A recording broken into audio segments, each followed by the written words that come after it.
ठंडा सियाचिन -56 से 60 डिग्री हो जाता है। वहां आपको आलू उबालने के लिए 20 सीटी देना पड़ता है, तब जाके आलू उबलता है, समझ में? वहां जूस जो होता है ना, जूस उसको खौलाइएगा ना 10 मिनट तक, तब जाके वो लिक्विड में बनेगा। वहां हथौड़ी से अंडा तोड़ना होता है, इतना टाइट हो जाता है यहाँ पे। वहां दाढ़ी आप नहीं बना सकते, वरना आपको बीमारी हो जाएगी। ये दाढ़ी जो होता है ना, बहुत ठंडी रोक लेता है, बाल वगैरह, इतना टफ कंडीशन होता है। और यहां से हम लोग नजर रख सकते थे किस पर?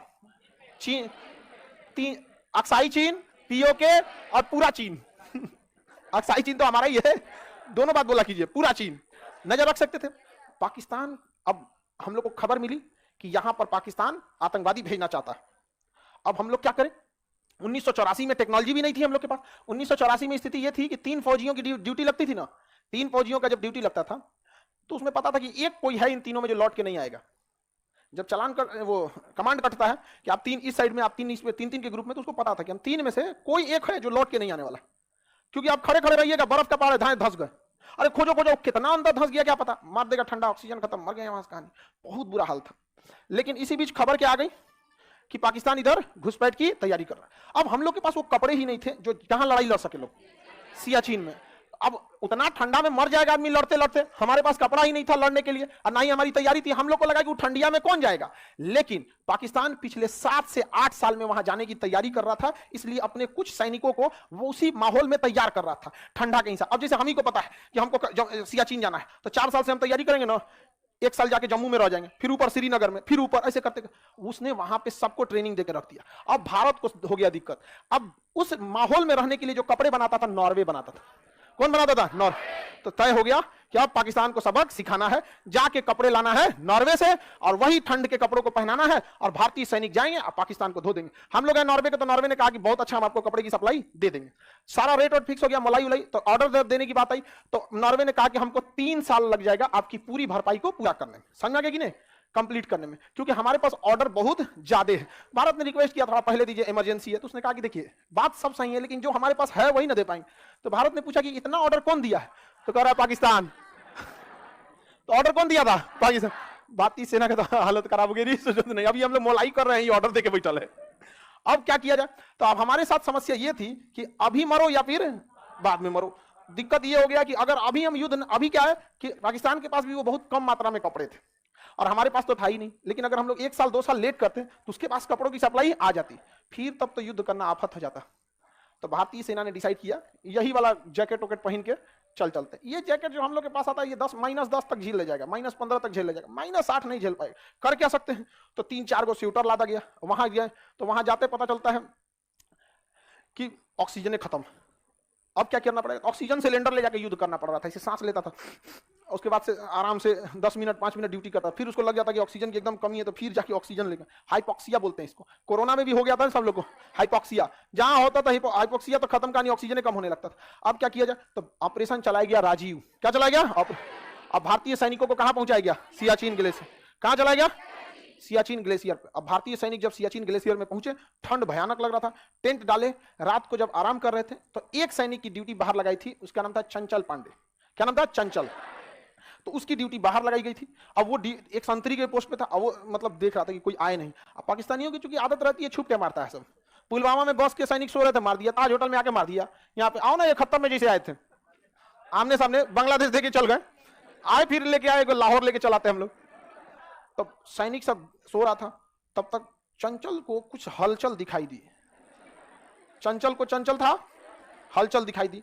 उसने देखा जब अपने दूरबीन से, सोचा पाकिस्तानी और फुल ड्रेस में आए थे सब, और इन लोग को ठंडा लग रहा था एकदम भयानक, क्योंकि हमारे बेटे तो ले लिया था, सैंपल वैंपल में भी कुछ लिया था। अब उधर से गोली चलाना चालू किया।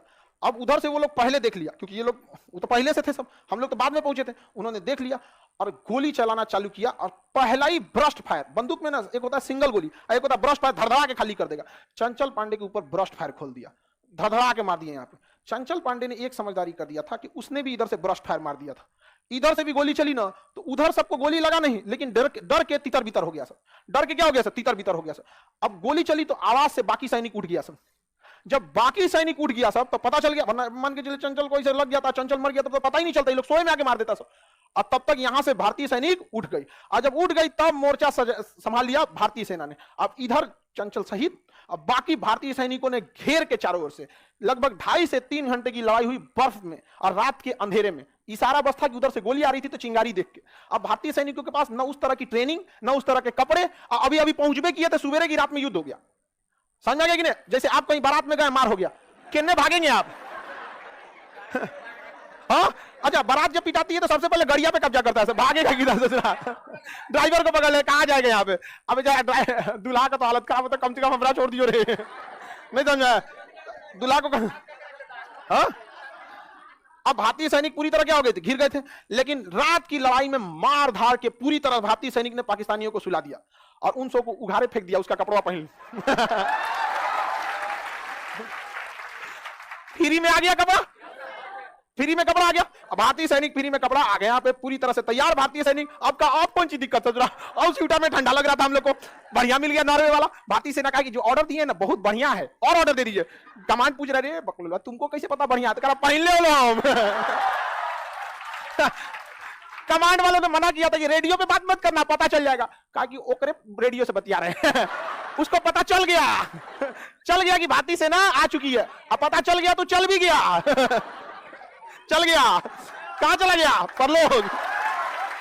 अब भारतीय सेना के पास से कपड़े पूरी तरह तैयार, उधर से वो लोग मैसेज कर रहा है पाकिस्तानी बेस कमांड से, कुछ चाहिए? यस, कहा एक्स्ट्रा एम्युनिशन। अब भारतीय सेना पूरी तरह से तैयार थी, अब गधा एक्स्ट्रा हेलीकॉप्टर से गिरा के चल गया, ले यहाँ पे। अजब गधा आता था वहां से। अब इधर से भारत वाला पूछा और सैनिक भेजिए, कपड़ा का इंतजाम किए हैं, यहाँ बढ़िया दुकान खुला है। अब वहां पर ऑपरेशन राजीव और ऑपरेशन मेघदूत, 2 ऑपरेशन था, ऑपरेशन राजीव और ऑपरेशन मेघदूत। अब मार के धो दिया गया वहां पे, अब खत्म हो गया कहानी वहां से। उसके बाद से पाकिस्तान से नॉर्वे फोन किया, किसको? पाकिस्तान को, कि पाकिस्तान आपका ऑर्डर बन गया, ले जाइए। तो करा कैंसिल कर दूं। अब किसके लिए ले जाए? मैं किसके लिए सजू? मेरा पिया आना है। खत्म हो गया कहानी। अब वो किसके लिए ले जाएगा? अब वहां बैठ के कौन सी करेगा? वहां पे वो ठंडा वाला कपड़ा वो पहन लीजिएगा, या इतना गर्मी करेगा कि चमड़ा छोड़ देगा वहां। अब क्या करेगा? पाकिस्तान कैंसिल किया तो भारत का कोई बात नहीं, दे दो पहले मिल गया। यहाँ पे बेचारा सबको किस्मत भी साथ नहीं देता है। किस्मत हमेशा अच्छे लोगों का साथ है। समझ आ गया कि नहीं आ गया? हाँ, बुद्धि भी नहीं है। आगे बढ़े तो ऑपरेशन राजीव और ऑपरेशन मेघदूत किसके संबंधित है? सियाचिन के लिए।